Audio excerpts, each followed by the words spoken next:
আল্লাহ রাব্বুল আলামিন তার 40 বছরের প্রবৃত্তিদের কত নষ্ট করে দিবেন বলেন না আউযুবিল্লাহ। সেজন্য মসজিদে যখন আমরা বসবো অবশ্যই এটা আমাদের খেয়াল রাখতে হবে যে দুনিয়ার কোনো কথাবার্তা যাতে না। সকলে আমরা ইতিকাফে নিয়ত করি, নাওয়াইতু সুন্নাতুল ইতিকাফ, নাওয়াইতু সুন্নাতুল ইতিকাফ। সম্মানিত উপস্থিতি, আমার পূর্বে অর্থাৎ পেশার নামাজের পূর্বে পবিত্র কানজুল ইমাম থেকে যিনি তাফসীর করেছেন, আমরা তাফসীর শুনেছি। কানজুল ইমান শব্দের অর্থ হচ্ছে ইমানের দরওয়াজা। লিখেছেন চতুর্দশ শতাব্দীর মুজাদ্দিদ ইমাম আহমদ রেজা ফাযিল রাদিয়াল্লাহু তাআলা, যিনি বলেছেন যদি তোমরা আমার অন্তরটাকে দেখো তাহলে দেখতে পাবে এক পাশে রয়েছে লা ইলাহা ইল্লাল্লাহ আর অপর পাশে রয়েছে মুহাম্মাদুর রাসূলুল্লাহ। বলেন না সুবহানাল্লাহ। সে একজন সাচ্চা আশিকুর রাসূল আমাদের এই কানজুল ইমাম উপহার দিয়েছেন। বাজারের মধ্যে অনেক তাফসীর আছে, যে তাফসীরের মধ্যে বিভিন্ন ইমান বিদ্বেষী কথাবার্তা বলা আছে। মানে আপনাদেরকে পরামর্শ দিব, আপনারা যারা বাংলা পড়তে পারেন, যদি মনে করেন যে আপনাদের ধরে এই তাফসীর দেখার প্রয়োজন, তাহলে আপনারা কানজুল ইমাম এই তাফসীরটা রাখবেন এবং এখান থেকে আপনারা অনেক কিছু বুঝতে পারবেন এবং জানতে পারবেন। আল্লাহ রাব্বুল আলামিন আমাদের সকলকে তৌফিক দান করুন। সকলে আল্লাহুম্মা আমিন। এশার নামাজের পূর্বে আপনারা সূরা ইখলাসের তাফসীর শুনেছেন। আমাদের এই গাবতাবি হুজুর অনেক সুন্দর সুন্দর কথা বলেছেন। আমি তার সাথে একটি হাদিস যুক্ত করব। রাসূল সাল্লাল্লাহু আলাইহি ওয়াসাল্লাম বলেন, যে ব্যক্তি 10 বার সূরা ইখলাস পাঠ করবে, আল্লাহ রাব্বুল আলামিন জান্নাতে তার জন্য একটা ঘর নির্মাণ করে রাখবেন। বলেন সুবহানাল্লাহ। আমরা চেষ্টা করব কমসে কম প্রত্যেকদিন বেশি আদিয়ান না পারি 10 বার সূরা ইখলাস যাতে পড়তে পারি। আল্লাহ রাব্বুল আলামিন তৌফিক দান করুন। সকলে আল্লাহুম্মা আমিন।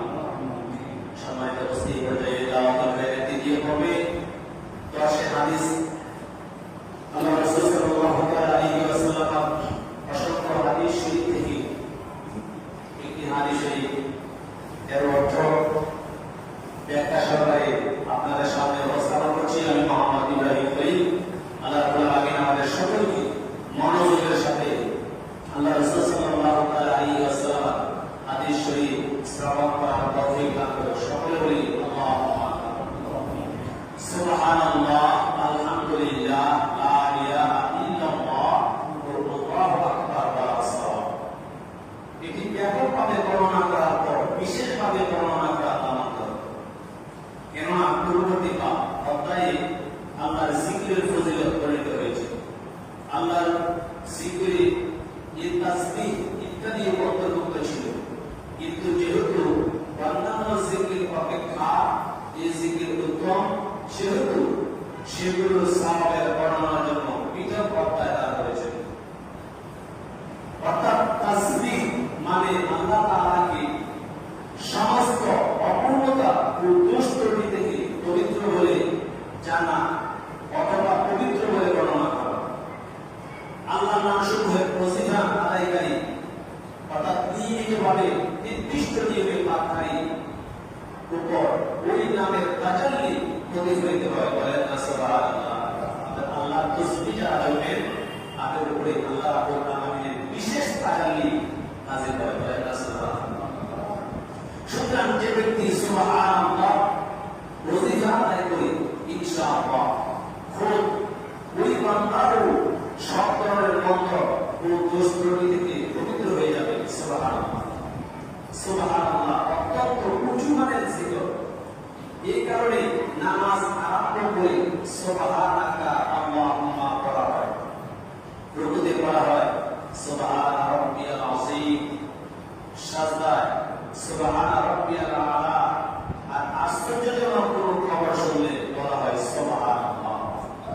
সুবহানাল্লাহ অধিক উঁচু মানের জিকির হিসাবে আল্লাহ রাব্বুল আলামিন এটা নবী রাহমাতুল লিল আলামিন অর্থাৎ ইসলাম আমাদেরকে সুবহানাল্লাহ নামাজের মধ্যে দিয়ে দিয়েছেন। বলেন না সুবহানাল্লাহ।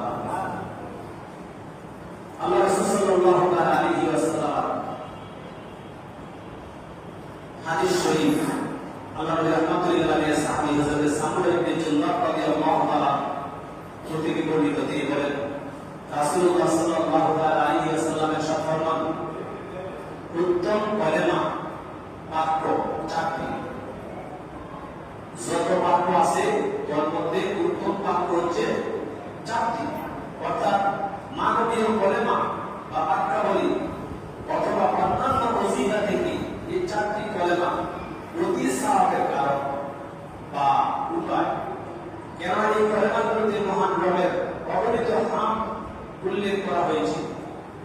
সুবহানাল্লাহ মানে আমি আল্লাহ তাআলাকে সমস্ত দোষ ত্রুটি থেকে পবিত্র বলে মানি। আলহামদুলিল্লাহ অর্থ হলো সমস্ত প্রশংসাই মহান রব আল্লাহ। তিনি সমস্ত ভালো পূর্ণতা লাভক গুণের ধারক। লা ইলাহা ইল্লাল্লাহ হচ্ছে ওই কালেমা যা পাঠ করে বান্দা মুসলমান হয়। আর আল্লাহু আকবার এর মধ্যে আল্লাহর বরত্ব এবং তিনি সমস্ত সৃষ্টির চেয়ে বড় হওয়ার স্বীকারোক্তি রয়েছে। সুতরাং এই কলেমাগুলো মহান রবের ব্যাপক গুণ জ্ঞাপক। এখন হাদিস শরীফের বিরুদ্ধে এই আপত্তি করা যাবে না যে সর্বাপেক্ষা উত্তপ্ত কোরআন শরীফ এই কলেমাগুলো কিভাবে উৎকৃষ্টতর হয়ে গেল। ধর্তব্য যে এই কালেমা চতুষ্ঠ কোরআন শরীফের মৌজুদ রয়েছে। সুবহানাল্লাহ, আলহামদুলিল্লাহ, আল্লাহু আকবার, লা ইলাহা ইল্লাল্লাহ, এগুলো কি কোরআন শরীফের মধ্যে রয়েছে। প্রথম তিনটি সুস্পষ্টভাবে, চতুর্থটি ইঙ্গিতে ও অর্থগতভাবে।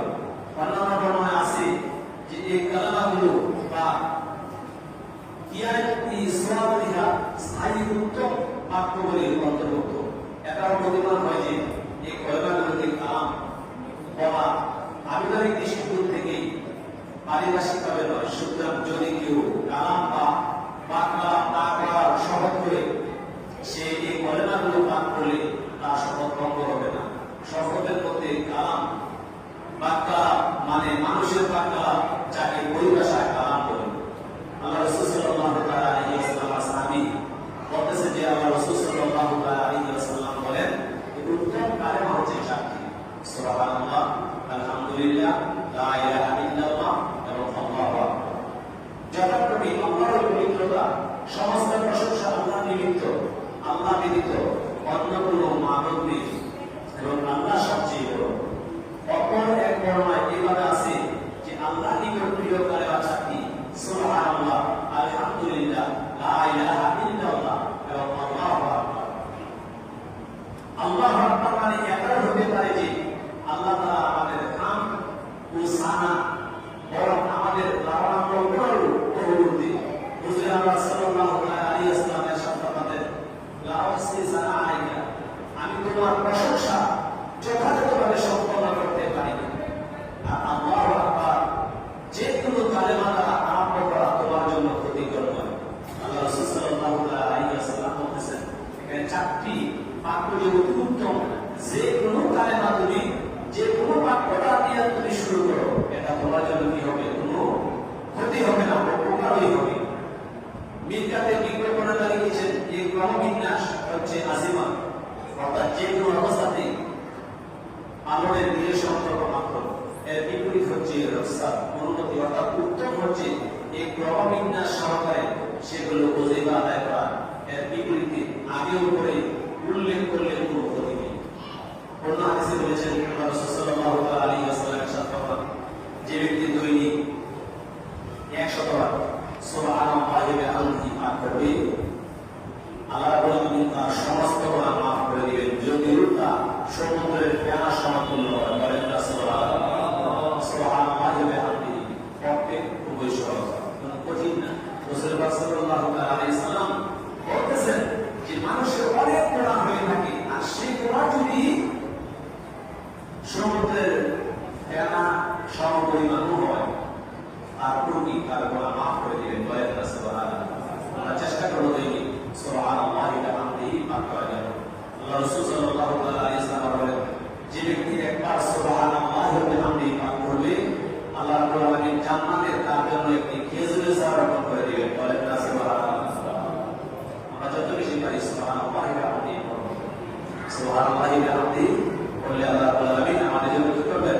খেজুরের চারা জান্নাতের মধ্যে রোপণ করে দিবেন।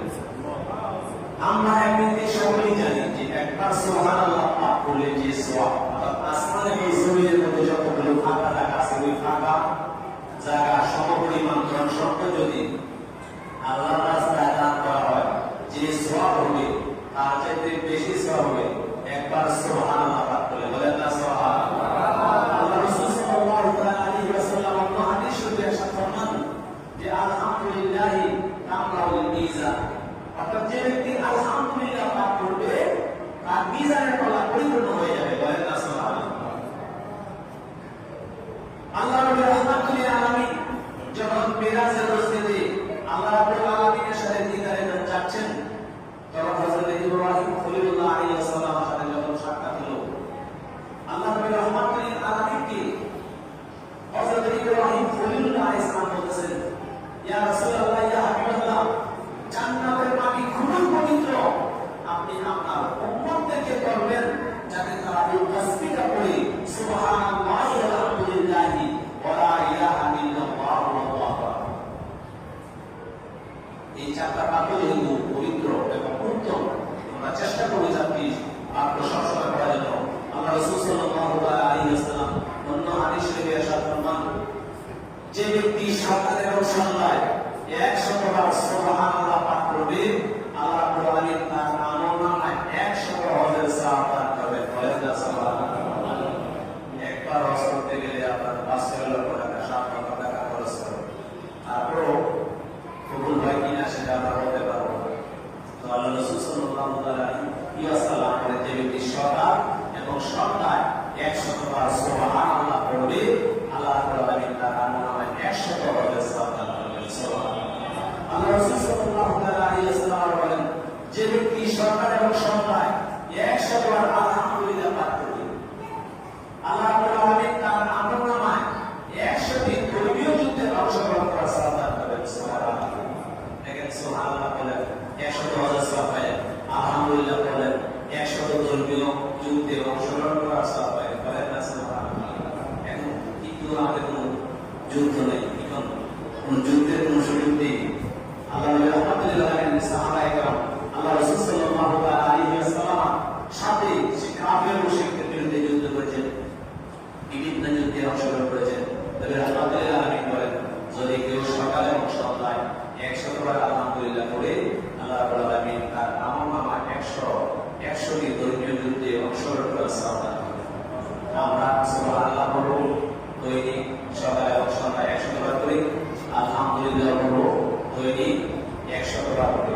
আল্লাহ রাসূল সাল্লাল্লাহু আলাইহি ওয়াসাল্লাম বলেন, যে ব্যক্তি সকাল এবং সন্ধ্যায় 100 বার আল্লাহু আকবার পাঠ করবে, সে ওই দিন আরো যত নেক আমল করুক না কেন, কিন্তু আল্লাহু আকবার পড়ার কারণে যে সওয়াব হয়েছে, সে সওয়াবকে অন্য কোনো নেক আমল অতিক্রম করতে পারবে না। বলেন না সুবহানাল্লাহ।